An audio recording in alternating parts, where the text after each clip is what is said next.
क्योंकि आर्थिक पहलू की बिना पर ही ये विमर्श पहले हो रहा था कि एनपीएस ज्यादा तार्किक है, फिस्कली प्रूडेंट है, मुकम्मल है, रिटर्न अच्छे मिलेंगे और पुरानी पेंशन योजना बेड़ा गर्क करेगी। अब सरकार ही रिव्यू कर रही है, आप कैसे देख रहे हैं?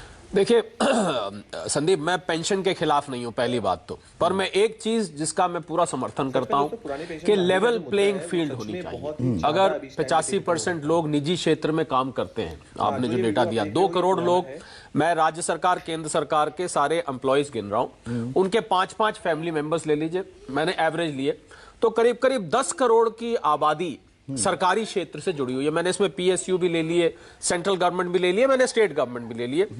10 करोड़ लोग एक तरफ और बाकी के 40 करोड़ लोग एक तरफ।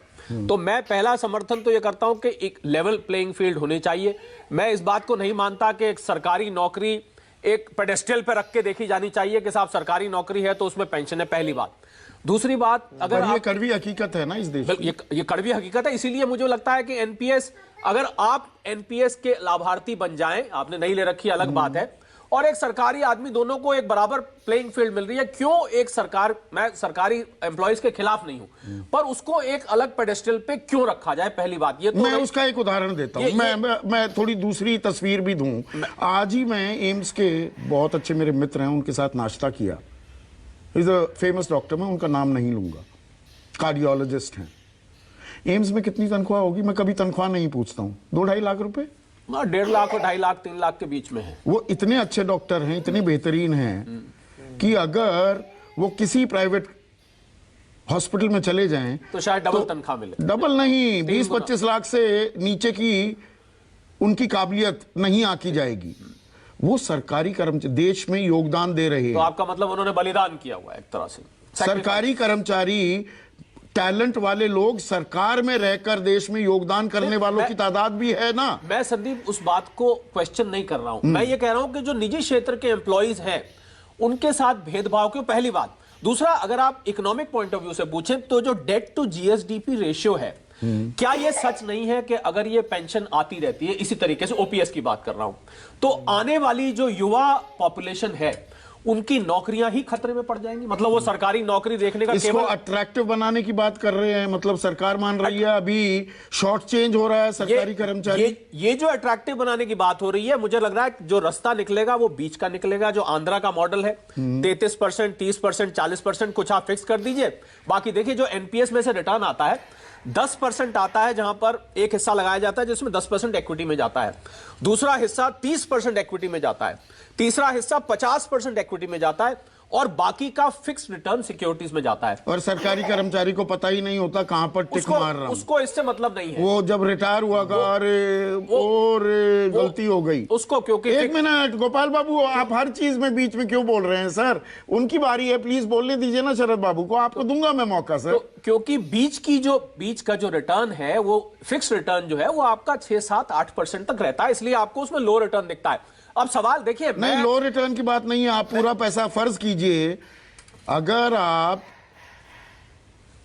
पैसा निकालना चाहें इस एनपीएस में से 25% से तो ऊपर निकाल ही नहीं पाएंगे, वो भी 3 किस्तों में, उसमें भी गैप देना होगा। क्योंकि वो इन्वेस्टमेंट इस तरीके से क्यों ही होती है। ये जो तो मेरी बुढ़ापे की या मेरी हारी बीमारी की, घर में कोई दिक्कत आ गई, बच्चे को विदेश भेजना है, घर बनाना है, बहन की शादी करनी है, मैं पैसे ही ना निकाल पाऊं, मेरा पैसा। देखिए, मैं पेंशन के खिलाफ नहीं हूं संदीप, और मैं इस मेथड के सपोर्ट में, मैं आपको सिर्फ ये बात कहना चाह रहा हूं कि जो चीज इकोनॉमिकली सस्टेनेबल, ये कुछ अर्थशास्त्री फंड मैनेजर्स बैठकर अपनी कन्वीनियंस के हिसाब से कर दिया सारे फंड को। अगर वो स्टेट ही ब्रोक हो जाएगी, अंग्रेजी में शब्द होता है ब्रोक, अगर वो स्टेट के फंड्स ड्रेन आउट हो जाएंगे, मतलब स्टेट्स के पास विकास के लिए, किसी चीज के लिए कुछ नहीं बचेगा, तो फिर आप इस ओपीएस को कैसे सस्टेन करेंगे, पहली बात। अच्छा, दूसरी साइड में आइए कि अगर एक सरकारी एम्प्लॉय 80-85 साल उसकी उम्र ले लीजिए, अगर उसको पेंशन, उसके जाने के बाद उसकी पत्नी को पेंशन मिलती है, आपने कहा बुढ़ापे की लाठी है, बिल्कुल ठीक है।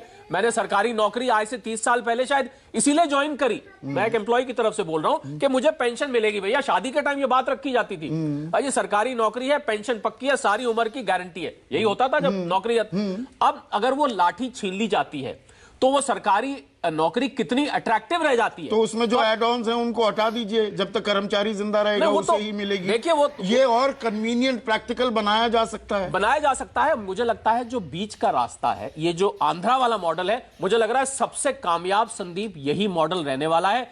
33% फिक्स कर दीजिए, बाकी का आप रिटर्न बेस कुछ मिक्स करके 40-42% के करीब आ जाएगी और उससे बात बन जाएगी। दोनों तरफ आगे कुआं है, पीछे खाई है, बीच में कहीं रस्सी पे आपको पकड़ के लटकना पड़ेगा। इसका कोई हल नहीं है और इसका और कोई हल नहीं है। विजय बाबू, क्या आसमान से गिरे खजूर में अटके वाला खेल होगा, वो तैयार होगा? बीच का रास्ता आपको कबूल होगा? जी, मैं सबसे पहले तो जो हमारे महान अर्थशास्त्री हैं, मैं उनसे बात करना चाहता हूं। कोरोना का वो दौर सबने देखा है और उस समय वही कर्मचारी, वही सफाई कर्मचारी, वही नर्स, वही डॉक्टर, वही ट्रैकमैन, वही रेलवे का कर्मचारी, वही नर्स और डॉक्टर पूरे देश को, समाज को बचाने का काम किया। अभी इन्होंने एक प्रश्न उठाया, कोई स्पेशल क्यों है?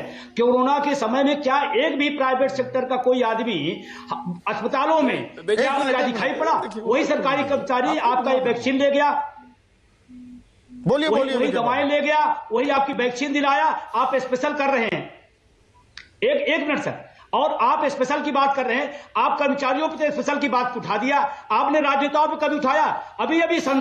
अभी संसद चल नहीं पाई। कितने हमारे माननीय लोगों ने कहा कि संसद का भत्ता हम नहीं लेंगे, कितने लोगों ने उठाया? आपने सवाल उठाया? उन पर जो खर्चा हो रहा है उन पर आपने सवाल उठाया? लोक सेवक को वेतन, पेंशन, भत्ते की क्या जरूरत है, आपने सवाल उठाया? नहीं उठाया आपने। जब सरकारी कर्मचारी की बात आई तो आपको सवाल आया। देश के लिए सेना और सैनिक बल जान देता है, उसके लिए स्पेशल नहीं है। शिक्षक राष्ट्र का निर्माता होता है। आपको भी किसी शिक्षक ने पढ़ा कि यहां पर अर्थशास्त्री बनाया है, एक शिक्षक को पेंशन मिली, आपको पीड़ा होने लगी है। ये बहुत दुख की बात है। और अभी एक बात और आई थी, पूरा मौका दूंगा मैं आपको। मैं एक बात और करना, अटल जी जब इस पेंशन पर सवाल किया गया, अटल जी जब बंद किए तो सवाल किया गया कि पेंशन प्यारी है कि राष्ट्र प्यारा है, तो लोगों ने कहा नहीं हमें तो राष्ट्र प्यारा है। तो राजनेताओं को इसका मतलब पेंशन प्यारी, राष्ट्र नहीं प्यारा है। हमारे सांसद जी बैठे हुए हैं, मैं आपसे पूछना चाहता हूं, क्या आपने आर्थिक व्यवस्था खराब है, अपने वेतन भत्ते आपने छोड़ दिया है? आप तो सर्वेंट नहीं है, सर्वेंट तो हम लोग हैं। हम तो आते हैं, कहते हैं हमें तनख्वाह चाहिए, हमें पेंशन चाहिए, हम क्योंकि सर्वेंट हैं, आप तो लोक सेवक हैं। क्या जरूरत है आपको? और कितने सांसदों ने छोड़ा? देखिए, विजय भाई आपकी पूरी बात सुनी, दूसरे को रिस्पॉन्ड करने दीजिए। विजय भाई रुकिए। विजय भाई, मैं पेंशन के खिलाफ नहीं हूं, मैं कोई सरकारी एम्प्लॉइज के खिलाफ नहीं हूं। मैं सिर्फ इतनी बात रख रहा हूं कि बाकी के जो 85% लोग हैं, आपने कहा वो स्पेशल है, वो है, मैं स्वीकार करता हूं इसको, पर बाकी के 85% जो जनता है जो नौकरी करती है निजी क्षेत्र में, 40 करोड़ लोग हैं, क्या उन लोगों ने क्या बिगाड़ा है? कन्वीनियंट आर्गुमेंट नहीं है कि वो उनको भी नहीं मिलेगा, इनको भी नहीं मिलेगा। हाँ, वो कभी हो नहीं पाएगा कि जी 85 का भी देखो, अरे 15 को तो दे दो पहले। नहीं, पर उन 85 वाले जो मिल रहा था वो रुक गया। मैं तो आपकी बात कर रहा था संदीप, आपको क्यों ना मिले? आपने क्या बिगाड़ा है जो आपको पेंशन? क्या वो 85% काम नहीं, क्या वो मेहनत नहीं करते हैं? मैं सरकारी एम्प्लॉइज के खिलाफ नहीं हूं। नहीं, मैं प्राइवेट में इसलिए आया, मुझे सरकारी नौकरी कम पैसे पे जाना ही नहीं था, मैं प्राइवेट में इसलिए आया। हाँ, पर पेंशन लेने से आप इनकार करेंगे अगर आपको मिलेगी? मैं अगर देगा कोई तो कौन मना कर रहा है, पर मैं उसके लिए कोई इंतजार नहीं कर रहा हूं, ना आंदोलन कर रहा हूं। पर आप आंदोलन नहीं कर रहे हैं तो फिर ये आंदोलन एक तरफा क्यों हो रहा है? कुछ लोगों का आंदोलन इसमें क्यों हो रहा है? क्योंकि उन्हें जो मिल रहा था अब वो नहीं दिया जा रहा। और संदीप, मैं इसको वोट बैंक पॉलिटिक्स से अलग करना चाहता हूं। ये आर्थिक निर्णय है, इसको वोट बैंक से अलग कर देना चाहिए। मैं इस चीज के भी सर पर है तो रिव्यू हो गया। लास्ट कमेंट्स 15 सेकंड आपके पास अब है, 15 सेकंड गोपाल बाबू। अबे दुबे, देखिए, वो पटनायक साहब तो चले गए, अच्छा होता वो इस मंच से घोषणा कर देते कि मैं आजीवन पेंशन नहीं लूंगा, सांसद सदस्य नहीं रहूंगा।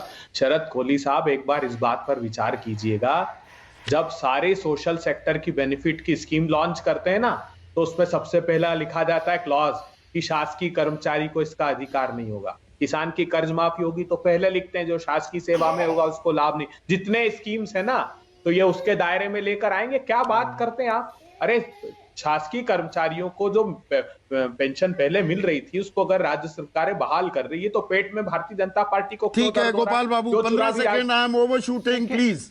हाँ, देखिए, कोई दिक्कत नहीं है। जो प्रदेश सरकारें लगता है कि हमें हमारी आर्थिक स्थिति ठीक है वो लागू कर सकती है, करे, हमें कोई प्रॉब्लम नहीं है। रिव्यू करने की बात है। जो न्यू पेंशन स्कीम में जो भी बातें आप लोगों ने भी काफी मुहिम चलाई है, सब जगह से भी हमें फीडबैक आ रहे हैं।